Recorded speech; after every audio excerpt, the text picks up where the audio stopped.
ದೇಶಕ್ಕೆ ಯೋಧ, ನಾಡಿಗೆ ರೈತ, ಬಾಳಿಗೆ ಗುರು ಒಬ್ಬ ತಾನೆ. ಅಕ್ಷರ ಕಲಿಸೋ, ಅಜ್ಞಾನ ಅಳಿಸೋ, ಅವನೂನು ಅನ್ನದಾತಾನೆ.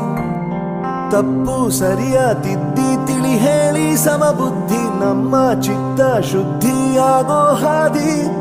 ಎಷ್ಟೇ ದೂರ ಹೋದ್ರೂ ಮರಿಬೇಡ ನಿನ್ನ ಬೇರು, ನಿನ್ನ ಸಾಧನೆಗೆಲ್ಲ ಇದುವೇ ಆದಿ. ಪಾಠಶಾಲಾ